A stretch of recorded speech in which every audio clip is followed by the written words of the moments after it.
tous, bienvenue sur le plateau de la FEB TV, ici au Forum économique breton. On est toujours à Saint-Malo, au Palais du Grand Large, avec cette thématique cette année, tous à la relance. Et la relance, ça passe bien sûr par l'export. Nos invités vont nous en parler aujourd'hui. Ils sont tous de secteurs différents, mais ils ont tous rencontré la même problématique, être plus proches de leur marché. Comment? On va en discuter tout de suite. Alors je vais les présenter. Tout d'abord, Erwan Leméné, président d'Écoterie, société spécialisée dans la valorisation écologique et économique de la forêt française et de la biodiversité. Bonjour. Bonjour Hélène. Tout un programme. À vos côtés, Mathias Lefaucheur, PDG de Horse Dental Equipment, spécialisé dans la dentisterie équine. Bonjour. Bonjour Hélène. Ensuite, Jérôme Bazin, directeur du groupe Isatech, expert en transformation digitale. Bonjour Hélène. Et enfin, Ludovic Corvol, DG de Rousseau Équipement, vous fabriquez des barrières routières. Bonjour. Bonjour Hélène. Bon voilà, les présentations sont faites, on a fait le tour de table. On l'a compris, vous voulez tous être plus proches de votre marché, même si vous n'êtes pas dans le même secteur. Erwan Leméné, puisque vous avez ouvert une filiale à Copenhague, expliquez-nous la problématique un peu. Merci d'abord pour la présentation d'Écoterie, donc je ne vais pas la reprendre. Nous, on est une jeune start-up, on a été créé en 2015. Et très vite, les dirigeants d'Écoterie et puis aussi nos investisseurs nous ont dit il faut tester cette idée ailleurs. Et c'est assez compliqué au départ quand vous êtes un peu franco-français. Déjà, l'équipe, elle est française. La barrière de la langue, c'est comme une première barrière à passer. Et donc, on a réfléchi avec une première étude de marché en se disant où est-ce qu'on peut aller pour tester notre produit? Parce qu'après tout, s'il marche en France, il peut marcher ailleurs. Et donc, on a identifié toute la zone d'art. La zone d'art, c'est toute la zone de l'Europe du Nord, en fait. Donc, la Scandinavie, l'Allemagne, le UK et même jusqu'à l'Autriche. Voilà. Et comme à chaque fois, ça se fait un peu par opportunité, on a trouvé un dirigeant qui était franco-allemand et qui était marié avec une Danoise et qui vivait à Copenhague. Et il se trouve que Copenhague est un très bon hub pour couvrir toute cette zone d'art. Et donc, nous sommes implantés là-bas il y a 1 an et demi. Et comment ça se passe, les relations avec Copenhague? Excellente. On a monté une équipe qui est maintenant d'une 13 personnes exactement à Copenhague. On parlera après des débuts qui sont au partage ça avec nos collègues. C'est assez amusant. C'est vrai qu'il faut... Les barrières, évidemment, il y a la barrière de la langue. Ensuite, il y a les codes qui ne sont pas du tout les mêmes. Et puis, il y a le risque qu'on prend aussi à partir comme ça et à monter un bureau en se disant on identifie un budget, mais ce n'est pas les mêmes budgets que pour la France, quoi. Et justement, ce risque, comment on l'anticipe, comment on le prépare, en fait? Parce que c'est ça qui peut faire peur quand on se lance sur une filiale. Bien sûr, et évidemment, c'est quelque chose qu'on a beaucoup travaillé. Et là, c'est vrai qu'on a le support aussi d'aide, je pense à BPI, notamment à l'assurance prospection ou à la garantie de projet international, qui sont des aides vraiment incroyables et qui couvrent en fait des risques d'ouverture de pays qui ne fonctionneraient pas ou, j'allais dire, au niveau réglementaire, de trucs réglementaires qui ne fonctionneraient pas, etc. Donc, on s'est beaucoup inspiré, enfin, aidé de toutes ces aides et de ce support, notamment de BPI, pour ouvrir et pour avancer sur cette ouverture de l'Europe du Nord. Alors, Erwan, vous êtes lancé. Mathias, vous, 80% de votre filiale, de votre chiffre d'affaires à l'international est fait là-bas, justement. Mais vous, la question de la filiale se pose encore. Oui, effectivement, on fait 80%, mais on reste une PME à moins de 3 millions d'euros. Enfin, on vient de les dépasser cette année. La problématique, c'est d'ouvrir une filiale, c'est de pouvoir la rentabiliser. Voilà. Donc, dans certains cas, c'est possible. Nous, on a fait le pari de la filiale aux États-Unis, une filiale qui va gérer l'ensemble du continent américain. Donc là, on peut le rentabiliser. Sur d'autres marchés, c'est beaucoup plus compliqué. L'export, c'est dans les gènes de l'entreprise. Au début, l'entreprise s'appuyait sur des distributeurs. Moi, j'ai racheté la société en 2012. Et pour pouvoir aller plus loin et pour pouvoir aussi sécuriser notre réseau, il fallait trouver d'autres moyens. La filiale aux États-Unis, c'était possible, mais dans d'autres pays, c'est pas simple. Donc, on a cherché d'autres modalités pour être plus proche de nos clients, des utilisateurs finaux. Et on a trouvé l'idée du centre technique. Donc le centre technique, bien entendu, apporte un confort aux utilisateurs, on va dire purement technique. Mais au-delà de ça, l'idée, c'est être présent localement, même si c'est simplement pour réparer les produits. Ça, c'est la première chose. Ça va rassurer l'utilisateur final. Et puis la deuxième chose, c'est aussi être indépendant vis-à-vis de nos distributeurs. C'est toujours plus facile de courir avec 2 jambes qu'avec une seule. Et lorsque notre distributeur rencontre des difficultés ou peut aussi changer de stratégie, on a toujours un lien, on a toujours la base de données, les contacts avec les utilisateurs finaux qui, au final, sont bien nos clients et ceux qui font vivre l'entreprise.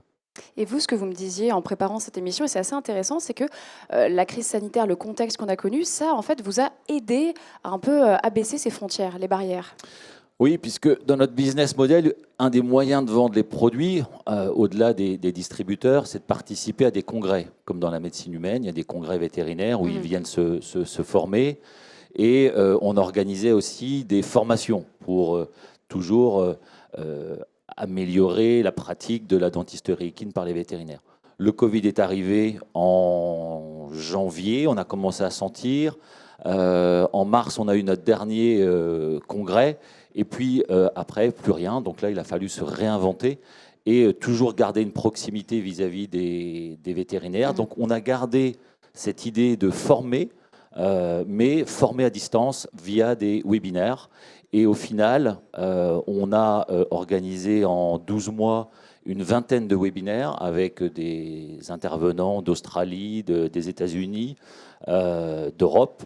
Et on a réussi à obtenir 5000 contacts, donc des gens qui connaissaient HDE, mais que nous, on ne connaissait pas forcément, puisque c'était des clients de nos distributeurs. Et donc, ça a permis à la fois de garder du lien et puis de garder aussi une visibilité sur le marché. Oui, en fait, ça vous a permis de comprendre qu'on pouvait garder du lien autrement. Jérôme Bazin, vous en avez des filiales, mais vous avez surtout un réseau grâce à un partenaire qui est Microsoft, pas un petit partenaire, et c'est peut-être en fait une très bonne solution. Oui, tout à fait. Donc le groupe Isatech, on existe depuis 38 ans. Moi, je l'ai rejoint en 2001. Et en 2001, on a commencé une stratégie de développement international. Donc on est intégrateur et éditeur de solutions de gestion. Donc on accompagnait nos clients. Donc on avait besoin d'un partenaire qui avait une dimension internationale. C'était Microsoft à l'époque. Et en fait, petit à petit, ça nous a permis aussi de dérisquer notre stratégie export. C'est-à-dire qu'en fait, le réseau des partenaires Microsoft nous apportait tout simplement un système de certification, de contrôle un peu de la qualité des prestataires qu'on pouvait faire intervenir ou chez qui on pouvait sous-traiter dans certains pays. Ça, c'était la première étape. La deuxième étape, c'est on s'est lancé dans la création de filiales en 2013, la première en Tunisie, pour l'Afrique de l'Ouest et l'Afrique du Nord. Et là aussi, c'est pareil, en s'appuyant sur les qualités du réseau, le système de certification du réseau, ça nous a permis aussi de dérisquer cette approche filiale. Alors on s'est appuyé sur BPI aussi, sur les garanties BPI, mais globalement, on a eu aussi cette approche qui est un peu différente de créer ex nihilo une structure, une filiale dans un pays qu'on ne connaît pas toujours très bien. On avait ce référentiel, en tout cas Microsoft. Et on a continué comme ça, puisque on a également fait une acquisition d'un partenaire qui travaillait avec nous sur des projets internationaux, qui était un sous-traitant au Portugal. Et ça a été vraiment, ça a couvert jusqu'à présent notre stratégie, ça a dérisqué et couvert au sens du risque notre stratégie de développement export. En fait, ce que vous me dites, c'est que la bonne recette, c'est peut-être d'avoir un petit peu de tout, des filiales, un réseau, des partenaires, c'est ça? C'est vrai qu'on a combiné, on a hybridé en fait. Et au départ, ce n'était pas conscient, très honnêtement. C'est petit à petit qu'on s'est rendu compte que c'était une bonne façon de dérisquer parce qu'on avait des expériences les uns les autres dans le groupe international. Mais on l'a fait, c'est petit à petit qu'on s'est rendu compte que c'est quand même un bon moyen, effectivement. Ludovic, vous, avec Rousseau Équipement, vous avez changé votre approche complètement. Vous avez décidé d'être plus proactif en fait sur justement le marché international. Et justement, je crois que vous ouvrez votre première filiale, c'est en Côte d'Ivoire. Alors tous mes collègues ont parlé de barrières à l'international. Rousseau produit des barrières métalliques pour les routes. On les produit depuis 45 ans et depuis 45 ans, on fait de l'export. Mais c'est très variable. Entre les années, ça va être 5, ça va être 7, ça va être 20%. L'objectif d'ouvrir une filiale en Afrique, il est avant tout d'assurer la pérennité du chiffre d'affaires et que ça soit beaucoup plus stable. Le problème, c'est qu'on s'est aperçu, malgré notre expérience et malgré le fait que nos clients français nous font confiance depuis 45 ans, eh bien, ils perdent des parts de marché, notamment en Afrique, qui est notre principal marché export, et sont présents les entreprises chinoises, les entreprises libanaises, et j'en passe, marocaines. Donc vous avez besoin d'être sur place pour faire connaître vos produits. Donc pour vous, vous avez peut-être pensé à ouvrir encore une autre filiale ou là vous vous concentrez sur la Côte d'Ivoire? Alors étape par étape. Doucement. On est une PME, comme mes collègues, donc on va déjà s'assurer qu'on arrive à adresser le marché. La grande chance des entreprises françaises sur les pays d'Afrique francophone, c'est qu'il y a un certain nombre de points communs et de la langue d'abord. Nos collègues parlaient de problèmes culturels. On est très loin, mais quand même, ça aide pour faire du business. Ouais, c'est le bon endroit. Quel conseil vous pourriez peut-être lui donner, Jérôme, par exemple, parce que Ludovic, là, il se lance dans sa première filiale. Qu'est-ce qu'il faut éviter ou où est-ce qu'il faut aller, justement? Alors justement, la Côte d'Ivoire, on connaît bien parce on s'est posé la question de créer une filiale, on ne l'a pas faite. Bon, pour des raisons culturelles. Hein, la langue, c'est pas forcément. Le découragez pas, hein, Ouais. s'il vous Non, plaît. mais il faut prendre en compte quand même cette dimension culturelle et les types de cibles qu'on va avoir en fait. Enfin, c'est vrai que nous on raisonne par rapport au risque parce que quand même l'export, ça reste une prise de risque supplémentaire par rapport à un terrain de jeu qu'on connaît bien, qu'on maîtrise, qui va être notre pays. Mais c'est positif quand je dis ça. C'est juste qu'il faut les anticiper. Et donc sur la Côte d'Ivoire, je pense que là aussi, on a des très bonnes représentations. Business France, bon, BPI, les gens de BPI par exemple sont présents. C'est important de s'appuyer sur eux parce qu'ils ont des regards, ils peuvent vous aider en cas de pépin de manière très opportune. Donc je pense que c'est ce que tu vas faire, ou tu as déjà fait, mais je le conseille. Oui, oui, tout à fait. Et on a des très bons relais. C'est aussi une facilité du coup pour s'implanter dans la région. Après, le point qui est clé, je trouve, c'est le fait que les entreprises françaises, dans mon domaine de BTP, perdent des parts de marché. C'est flagrant. C'est plus eux qui construisent les routes, les équipements de ces pays-là. Donc il faut aller vers les entreprises qui y sont.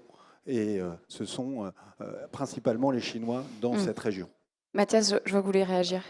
Oui, effectivement. Moi, si j'ai un conseil à vous donner, c'est que la filiale fasse partie de l'entreprise. C'est-à-dire pouvoir aller sur place, comprendre, parce qu'effectivement, la Côte d'Ivoire, c'est au final, il y a des similitudes culturelles. Comme moi, aux États-Unis, quand on arrive aux États-Unis, bon, ça nous paraît pas trop loin de nous.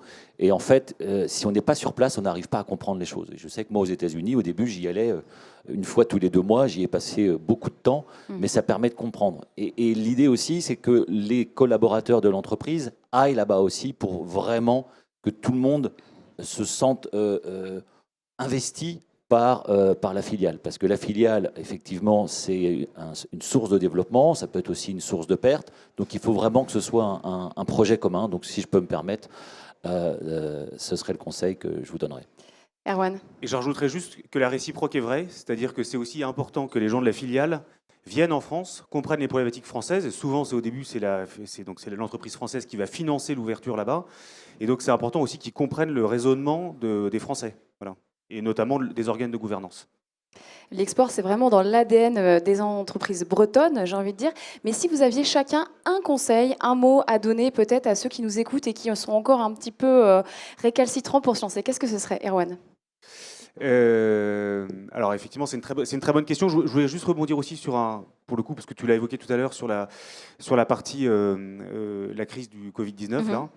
Et en fait, pour nous, ça a été une formidable opportunité. Alors, je ne parle pas au niveau business, mais en termes de changement de mentalité. Ça a accéléré quand même un certain nombre de choses, et notamment sur la partie digitale. Enfin, tout le monde s'est retrouvé à la maison du jour au lendemain.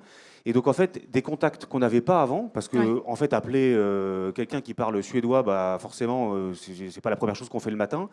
Et bien, grâce à tous les outils numériques qu'on a mis en place, etc., on a fini par tisser des liens à distance, plus fort finalement qu'avant, parce qu'avant on se voyait que quand on allait physiquement à Copenhague ou lors des voyages, alors qu'évidemment cette crise a quand même permis, par un autre moyen, les moyens numériques, de créer une unité d'équipe un peu plus forte. Mathias, ce que nous dit Erwan, c'est qu'en fait, peut-être que maintenant, c'est le bon moment de se lancer. Il faut se lancer là maintenant? Ça fait un peu peur. Mais bon. Moi, je reste persuadé que les crises sont des opportunités et que c'est sous la contrainte qu'on va devenir, on va oser. Voilà, moi, c'est le message que je voudrais faire passer. Oser, même si vous êtes une petite entreprise, nous, on fait 3 millions, donc c'est déjà bien, mais c'est très loin des grosses sociétés. Il faut simplement oser et voilà, se lancer. Jérôme, je vous ai vu opiner du chef. Oui, Hélène, je ne vais pas être très original, mais je confirme ce que dit Erwan et Mathias. C'est vraiment le super moment pour oser, je confirme. La crise a cassé les frontières, en fait, sur pas mal de sujets. Alors, moi, je suis dans un domaine digital, donc évidemment, on n'a pas trop de mérite. On a été déjà ces outils-là, ces pratiques-là. Mais globalement, on voit avec nos clients que ça a complètement changé leur stratégie, même eux-mêmes export ou de développement international. Donc, allons-y, là, c'est le bon moment, franchement. Je pense, Ludovic, que vous pouvez dire que vous avez osé vu que vous y êtes allé. L'international n'est pas réservé aux grands groupes. Oser l'export, c'est vraiment le moment. Et c'est un formidable relais de croissance et c'est une super belle aventure. Je suis tout à fait d'accord avec ce que ont dit mes 2 collègues. C'est une super aventure pour les équipes actuelles et pour ceux qu'on va inviter à nous rejoindre. Merci infiniment tous les quatre pour votre enthousiasme sur l'international. C'était un plaisir de vous avoir sur ce plateau. Merci Hélène. Restez Merci. avec nous. Nous, on va parler d'un sujet complètement différent, la cartographie marine. C'est ça le FEB. À tout de suite.